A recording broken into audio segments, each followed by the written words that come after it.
안녕하십니까. 건축 시공 현장 실무 제 30차시 강의를 진행하겠습니다. 지난 시간에 이어서 목공 인테리어 부분을 가지고 강의를 하겠습니다. 목재의 견본품 및 마감 치수.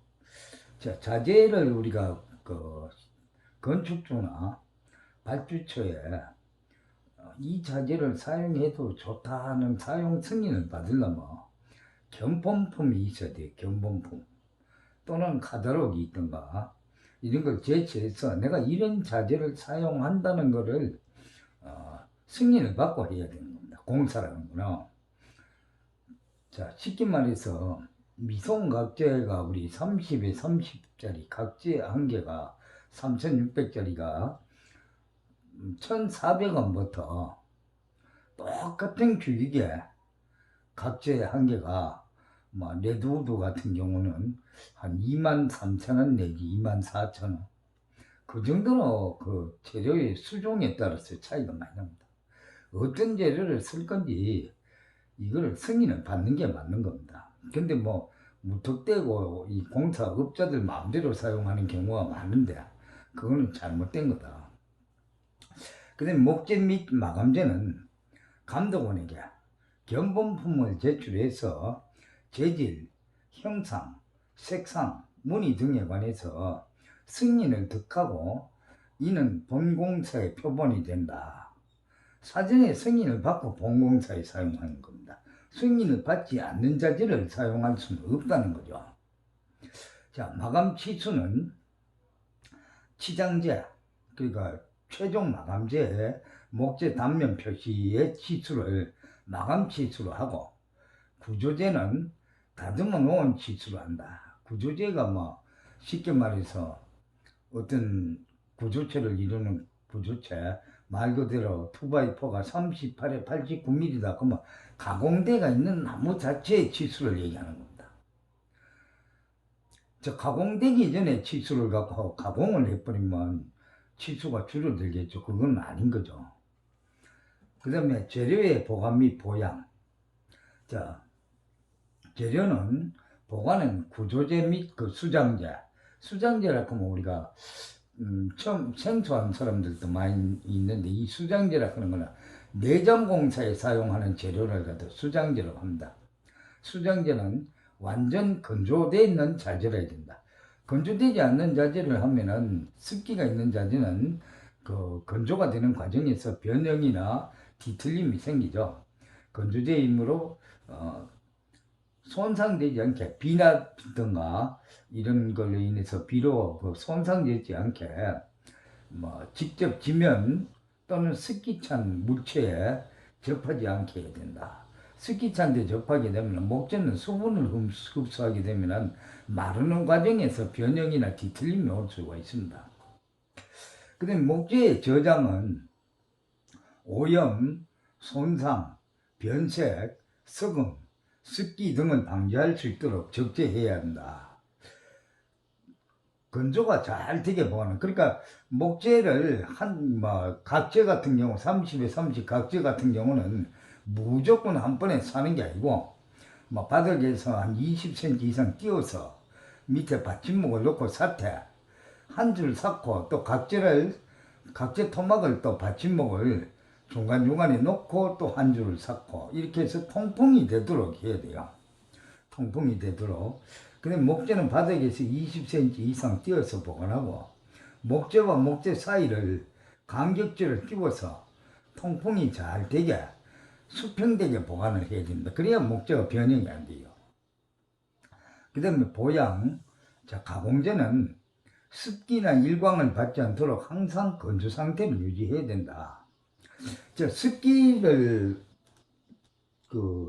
목재가 습기가 스며들게 되면 건조되면서 변형이 되고, 또 어느 한쪽 면이 일사광선을 직사광을 받게 되면 열을 받게 돼서 한쪽 면은 늘어나고 반대쪽은 늘어나지 않기 때문에 목재가 휘어져 버리죠. 우리가 어떤 불에다가 오징어 같은 거 구우면은 열을 받는 쪽은 늘어나고 열을 받지 않는 반대쪽은 적게 늘어나니까 완전히 이렇게 말아져 버리죠. 그런 식으로 휘어버린다. 그 다음에 공사 도중에 오염 및 손상의 우려가 있는 재료 및 시공 부분은 종이를 붙인다든가 널대기를 한다든가 감독원이 지시하는 방법으로 보양을 한다. 공사 중에 작업자가 부딪혀서 손상이 될 수도 있고 때가 묻을 수도 있고 본드 같은 게 묻을 수도 있고 이런 걸 묻지 않도록 보양을 해야 된다. 작업 조건은 공사용 장비 및 공구나 도구는 하도급자가 항상 부담을 하죠. 목공 팀장들이 목공 장비를 가져오는 거죠. 이를 관리하여야 하고 이에 따른 안전장치는 감독원 또는 안전 및 방화관리 감독원의 지시에 따른다. 안전에 대한 지시는 그 안전 책임을 지고 있는 사람, 이런 감독원이나 이런 책임자의 지시를 따라야 합니다. 그래서 지난번에도 제가 얘기했지만 우리 공사업자가 시공하는 현장에도 현장 책임자, 작업 진행할 수 있는 책임자가 반드시 필요하고 그 다음에 또 직영공사를 한다 그래도 건축주가 직영공사를 해도 건축주가 아주 월등하게 뛰어난 전문가가 아닌다 하면은 관리 감독자가 필요합니다.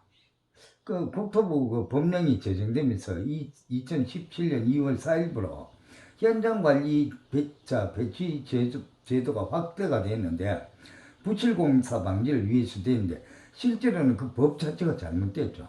도장기능사, 도배기능사, 타일기능사가 공사 전체 과정을 몰라요. 그런 사람도 다 되게 돼 있다. 이건 상당히 잘못된 거죠. 그러면 건축주가 감독할 능력이 없으면 감독원을 하나 채용을 해서 그 공사 기간 동안 계약직으로 하든지 일용직으로 하든지 해서 반드시 이와 같은 책임자가 배치가 돼 있어야 돼요. 그래야 공사가 효율적으로 되고 부실공사 방지도 되고 오히려 비용도 적게 날 수가 있습니다. 항상 화재 방지에 대한 모든 필요한 조치를 취해야 하고 위험한 작업이 많으므로 충분한 안전시설을 설치하고 모든 작업자의 안전도구를 필히 사용해야 한다. 안전화, 안전대라든가 이와 같은 것도 해야 되고 안전시설 비계 같은 거라 비계에다가 중간 난간대, 상부 난간대, 발끝막이판 우리 처음에 배웠던 그와 같은 안전시설을 현장에는 반드시 해야 된다.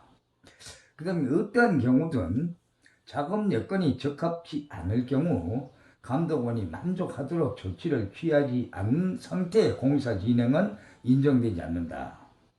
자, 감독원이 만족해야 돼요. 감독원이 만족하지 못하다. 이거는 잘못됐다면 그 잘못된 걸 시정하기 전에 시정하지 않고 그냥 진행하는 것은 공사 진행을 인정하지 않는다는 거예요. 시공은 일반 시공 기준, 그러니까 공사를 시공함에 있어 도면에 이거 정확하게 시공되어져야 하고 설계자의 의도가 충분히 나타날 수 있게끔 시공되어야 합니다. 그 다음에 또 어떤 경우든 사전에 충분한 공작도, 그러니까 시공 상체도 현장에서 일할 수 있는 그 도면을 먼저 제출해서 내가 이렇게 한다고 승인을 받고 시공하는 건 원칙입니다. 자, 모든 기준선 및 수평은 감독원의 확인을 득한 후에 시공해야 된다. 자, 먹줄이, 건축에는 먹줄이 생명이다. 자, 요즘 최근에 어떤 교회 목사님들이 그렇게 하죠. 예배는 생명이다. 예배는 생명이 아니죠. 그 사람들이 예배를 안 보면 돈이 안 들어오니까, 헌금이 안 들어오니까, 예배는 돈이다라고 할 수 없으니까 예배는 생명이다라고 합니다. 건설 현장에서는 먹선은 생명입니다. 먹선이 잘못되면 집이 비틀어지고 수평도 안 맞고 수직도 안 맞고 지 맘대로 되죠. 그래서 여기서 말하는 기준선, 자, 먹을 놓는 기준선, 수평이라든가 이런 거는 감독원이 반드시 확인을 득하는 것이요. 목수가 먹놨다고 해서 실수를 했을 수도 있고 잘못됐을 수도 있고 하여튼 감독관의 확인을 항상 받고 한다. 이음 및 맞춤 가공 마무리. 자, 목재 이음이랑 목재 맞춤이라든가 가공 마무리가 정확해야 되고 이음 맞춤 각부의 크기의 비례 및 그 마무리에 대하여서는 감독원의 승인을 득한다. 일반적으로 우리 개인 공사는 이런 게 없어요. 이런 걸 안 하죠. 근데 해야 되는 게 원칙이죠. 또 감독할 사람도 없고 개인 공사는. 제가 옛날에 그 상당히 지금 한 5, 6년 전에 가평 북면가 뭐 화학산이라고 1500고지가 있는데 거기에 미사일 기지 공사를 했어요. 기지 공사, 그 기지 내부에 내장 공사, 그러니까 공군부대 관물 따위는 육군하고 달리 한 칸이 6칸으로 되어 있는데 문짝 호소가 다 파져서 그 6칸이 문짝이 다 달려요. 관물 따위가. 그런데 그 맞춤이 뚝뚝 잘라서 못을 박는 게 아니고 전부 맞춤을 해야 돼요. 무슨 사계 맞춤이라든가 장부 맞춤이라든가 이걸 다 해야 돼요. 그런데 그 틈이 그 대위군이 그 감독관이었는데 그 공병대 대위가 그 감독관이었는데 자 목초가 하나 탁 잘못돼가 그 틈이 보이거나 이렇게 하면은 고치라 그러면 목초가 어떡하냐면 감독이 가고 나면은 그 목공용 본드에다가 톱밥을 갖다 개갖고 땜빵을 해서 빼빨아 갖고 사포질을 해놔요. 그걸 잘 아는 거예요. 그 감독관이 육군 대위인데도 상당히 경험이 많은 사람이었다는 걸 내가 생각을 하고 있어요. 왜 그러냐? 저 그냥 지시를 하고 막 틀림없이 그 땜빵을 할 걸 뻔하니까 톱으로 목공들이 가지고 있는 톱을 빌려 갖고는 그걸 싹둑 잘라버리고 가요. 아예 그걸 교체를 할 수밖에 없더라. 개인 공사는 그렇게 뭐 감독하는 데는 없죠. 그리고 또 개인 공사는 감독 자체를 안 하는 거예요. 개인 뭐 단독주택이 있는 데는 어떤 업체한테 도급을 줘놔도 건물 주인은 감독 안 하는 거예요. 그냥 저 사람들이 하겠지. 그러다 보면 나중에 가서 이제 부실 공사했니, 하전이, 한쪽에서는 하저가 아니다. 하다가 중간에 돈 더 내라. 돈이 적어서 못한다. 오만 소리가 다 나오는 거예요. 왜? 이 건물 주인 자체가 잘못한 거거든. 네 맘대로 하고 내가 돈 주겠다고 해놓고나 나중에 가서 딴소리 하는 거니까. 그 다음에 목재는 시공 후에 뒤틀림이나 갈라짐이 없도록 구조조회와 완전히 이렇게 항상 고정이 돼야 되고 한목을 할 경우 그러니까 목재를 2개를 붙일 경우는 나비총 맞춤 방법으로 하며 나비총 맞춤의 개수는 담당원의 지시에 따르고 그러니까 그 맞추는 짧아갖고만이 있는 것도 나비촉을 하든가 뭘 하든 간에 있는 장소까지도 이음 장소까지도 뭐 그 감독원한테 지시를 따라야 된다.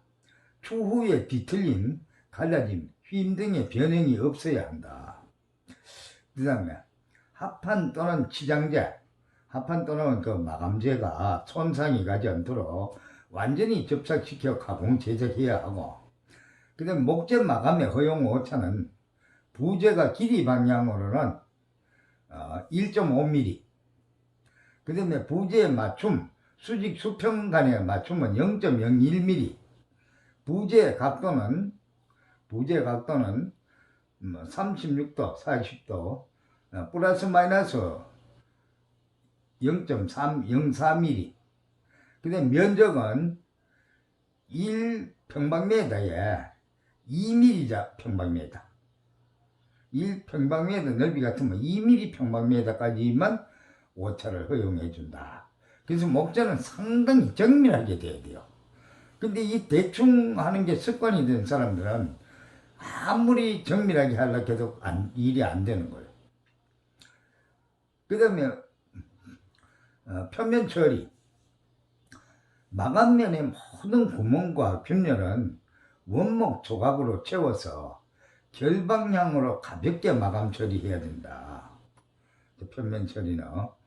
그 다음에 목공사 할 때 또 유의사항은 목공사는 잘 짜여져 기준선과 수평에 정확하게 맞아야 되고 맞게 돼야 되고 안전한 구조가 되어야 한다.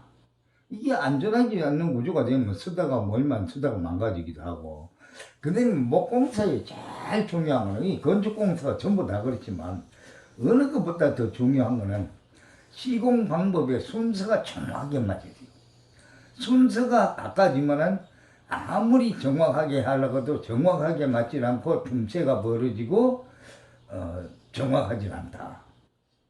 또 속도 또한 순서를 정확하게 하는 사람만이 속도가 빠르다. 저도 그 현장에 일할 때, 뭐 우리가 거푸집에서 합한 거푸집으로 계산을 한다 그러면, 다른 팀은 두 사람이 하는데 저는 항상 혼자 해요. 혼자 해도 그 두 사람 하는 것보다 훨씬 빨라요. 또 토목공사에 낙차 거푸집을, H형 낙차 거푸집을 하는데, 다른 사람 한 개 할 동안에 저는 두 개, 세 개 할 수 있습니다. 그러니까 목공이 3명, 4명부터도 저 혼자 하는 걸 못 따라와요. 그 다음에 인테리어 공사 마찬가지. 우리 서른평 아파트, 옛날 아파트, 그 붙어있는 몰딩 떼어내고, 걸레바지 떼내고, 새로 교체를 하는 거. 혼자서 2세대를 제가 딱 하고 나니까, 오후 3시 되니까 마치더라. 그 목공 보고 혼자 가서 2세대 하루에 하고 오라 하면 못 한다고 도망가 버려요. 그 둘이 가서 한 세대 할 생각을 한다 이거죠. 그럼 그게 제가 남보다 힘이 좋은 사람도 아니고 체구가 더 큰 사람도 아니고, 그런데 왜 그러냐, 일을 할 때는 항상 거기 일에 대한 순서를 정확하게 한다는 거. 아주 정확하다는 거. 몰딩 한 개를 돌려도 어떤 코너든지 각도 커팅기 갖고 한 번만 자르면 무조건 다 맞는다는 거.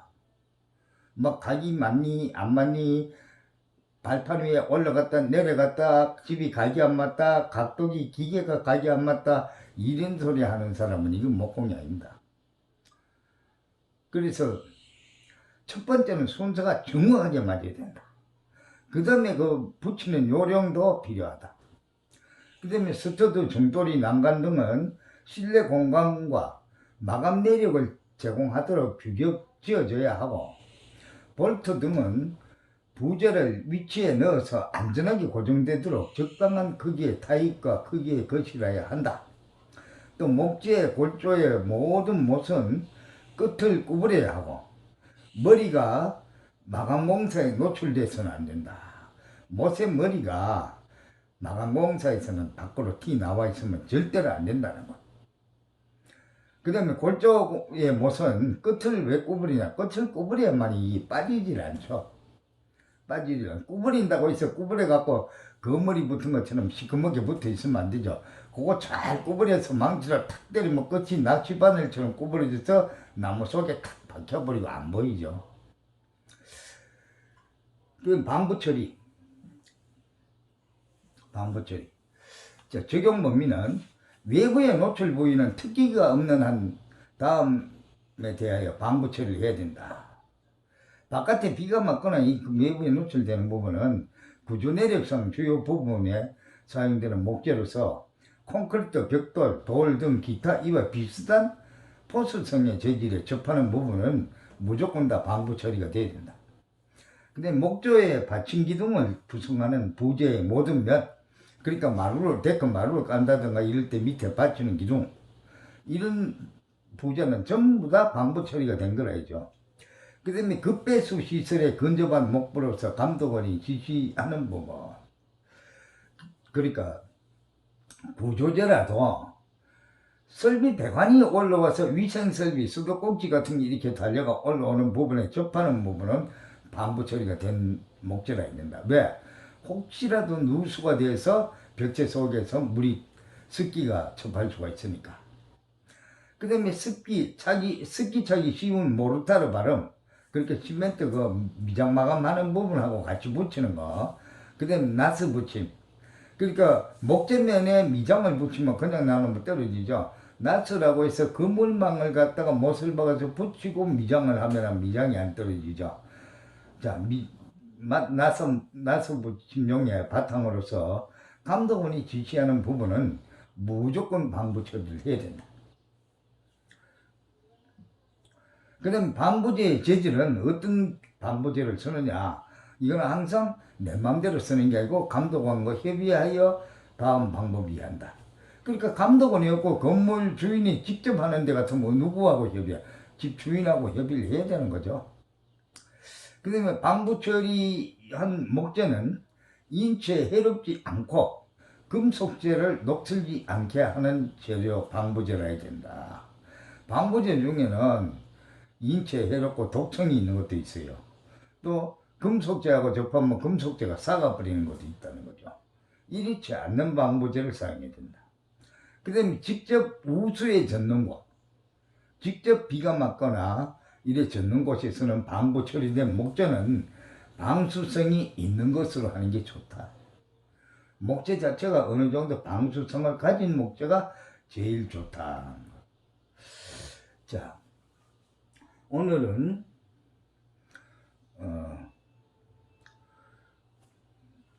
방부 처리법까지 하도록 하겠습니다.